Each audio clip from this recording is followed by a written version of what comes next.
এই তো হ্যালো বন্ধুরা, এখন আমরা এই তো এখানে এখানে এখানে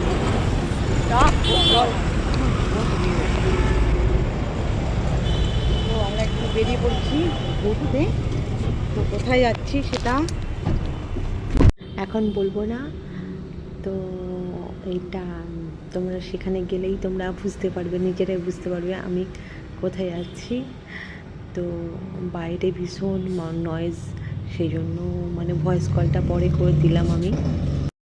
বেশ ভালো লাগছে, কারণ কোথাও গেলে তো ভীষণ ভীষণ ভালো লাগে একটা নতুন জায়গায় গেলে।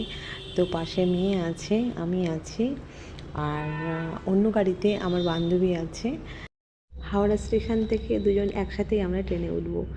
তো গাড়িতে উঠে দেখি হাতে নেল পালিশটা সময়ের জন্য পরা হয়নি, তো ব্যাগে করে নেল পালিশটা নিয়েই এসেছি। তো আমি গাড়িতে বসে বসেই নেল পালিশটা পরে নেব। দেখো এত ব্যস্ত, আমার নেল পালিশ পরারই সময় পাই না। তো আমি নেল পালিশটা পরে নিলাম দু হাতে। সঙ্গে আছে বর, মানে ও যাবে না, তো ও আমাদের হাওড়া স্টেশনে ছাড়তে যাচ্ছে। তো সামনের সিটে সে আছে। আর চলো সুন্দর সুন্দর দৃশ্য দেখতে দেখতে যাই। আর পরের ভিডিওটা দেখেও অতি অবশ্যই তোমরা